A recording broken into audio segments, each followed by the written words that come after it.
Dark Souls, the epic medieval dark fantasy game, which is famous for its insane difficulty. But another thing it's famous for is how notoriously difficult it is to understand the story and the lore behind it. If you have beaten the game and still don't understand the story, don't worry, you're not the only one. I'm right there with you. Ever since I first played Dark Souls, I have been in love with the narrative brilliance. The more you learn about Dark Souls, its lore and mythos, the more you ask yourself, am I really winning? Or am I really a good guy here? It's supposed to be a simple concept: darkness and light. But here, it wasn't. It was never about darkness and light. Then what was it about? It was gray fog and fire. It was immortal dragons and mortal humans. It was a still world and a flickering flame. It was calming ignorance and an excruciatingly painful knowledge. It was a sweet song of the dead and harrowing cries of the living. Dark Souls is one game where you can never say for sure that you did a good deed. But regardless, when you finish the game, or clear an area, or beat a boss, you feel satisfied. Why? Gameplay-wise, defeating the boss should make you feel better, happier, satisfied. But more you learn about Dark Souls, you realize what you have done. You should feel a sense of hollowness, a sense of sorrow, perhaps even dread.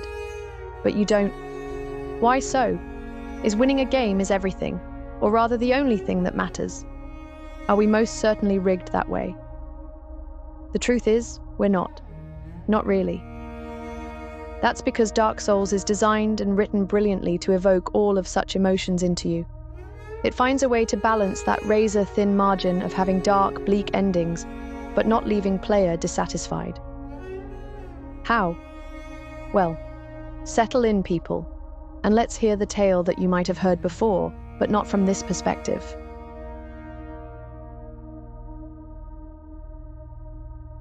Dark Souls 1 feeds you a story of how a great Lord Gwyn sacrificed his own great soul to continue the Age of Fire, and so that the world will continue to live in light and prosperity, rather than living in the dark. And if you choose to follow the narrative, you'd eventually end up uniting all the Lord's souls, acquire even greater power than Gwyn, and end up sacrificing yourself at the kiln of the first flame, making sure that the world will live on in light and prosperity for even longer. But more you play and explore, the more you realize that all of that was a lie, and you learn that dark is not as scary as it's made out to be, eventually becoming aware of the choice that you could choose not to link the flame and push the world into darkness. The choice you always had, even without learning more about Gwyn, or even without meeting Darkseeker Serpent. This leads to an ultimate cliffhanger, about of what would happen to the world, but then, either of those choices can't be enacted without facing and defeating Gwyn. So the player gets the ultimate satisfaction of briefly standing atop the peak of power, holding all the Lord's souls, well, except one, and seemingly godlike ability of choosing the fate of the world. Whether the player chooses to sacrifice himself, ending his own life, but living a little longer in form of an Age of Light, or surviving but fading to obscurity in the coming Age of Dark, is a choice that feels immensely satisfying, regardless.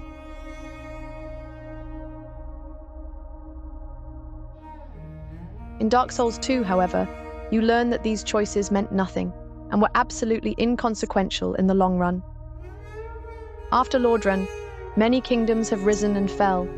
No one is even sure where Lordran is anymore, and how much time has passed ever since.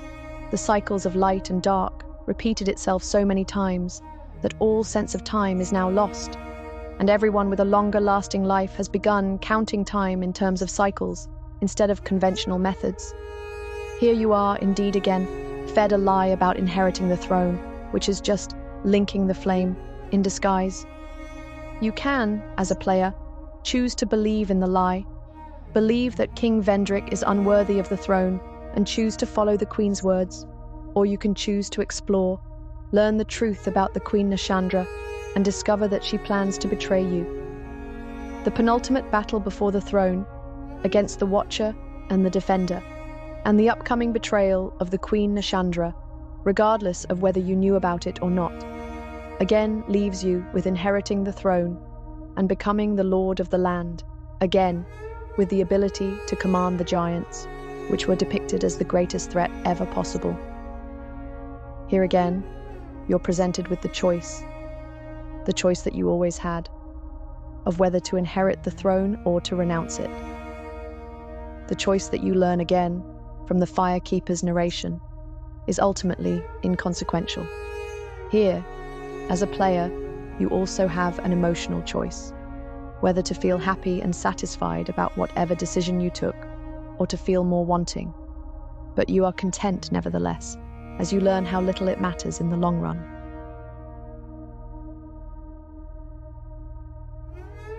Dark Souls 3 ultimately answers the lingering questions ever since Dark Souls 1 as to what happens to the regular denizens of the world. Is there an only one Lord of Cinder and a true monarch per age? Does the first flame only occurs at a particular place of its own choosing? What happened to the lords and monarchs who chose not to link the flame, but held considerable power, respect, and following nonetheless? Here we learn that there wasn't only one occurrence or instance of flame, but multiple, in multiple regions, worlds and timelines, some even crossing the boundaries of time and space. There wasn't only one Lord of Cinder or a true monarch, but multiple, each with their own versions of throne, and their own set of ultimate power, respect, following, and the consequences that followed all of it.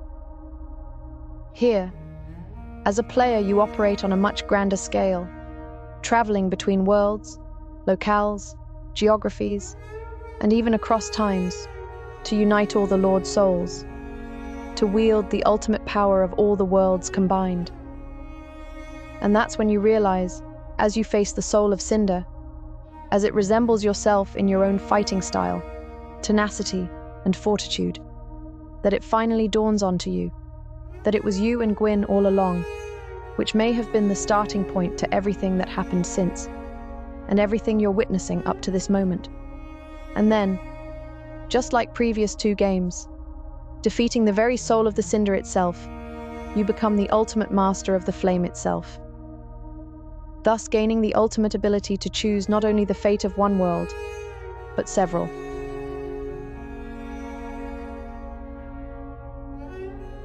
The Dark Souls 3 DLCs actually do a better job of this than core game ever did, as you're led to the immediate consequence of repeating the cycle so many more times than required, and all the worlds imploding into one another.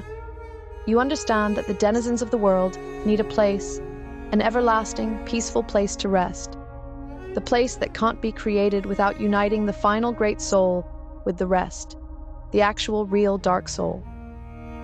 But the blood of the Dark Soul itself can't be gotten, as Pygmy Lord's blood has dried long since.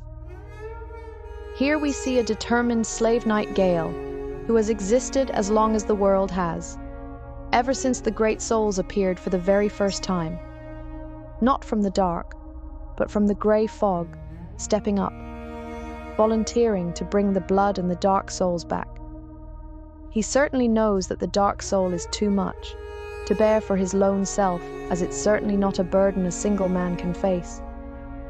So he leads you in and goads you into defeating himself, bringing back the Dark Soul in form of his own blood, which is still fresh and flowing. The ultimate sacrifice, not for the sake of the world, as it had always been in the past, but now for the denizens of the world, who have suffered long enough and need an eternal place to rest. Defeating Gale, at last, leaves you with bittersweet memories, feeling sad, broken, and lonely. But it's satisfying nonetheless, as you are content with knowledge that a new world, eternal, can now be constructed from his sacrifice. The narrative brilliance of the writers is the ultimate factor that decides whether the sad endings make or break the experience. Like killing Sullivan or Aldrich feels immensely satisfying, knowing what horrors they brought upon the others. Killing Seath fills you with great satisfaction, as you finally killed the betrayer. But killing Vendrick feels empty, and the Sif just feels plain wrong and sad. Anyways, I said I love Dark Souls, and now you know why. See you again.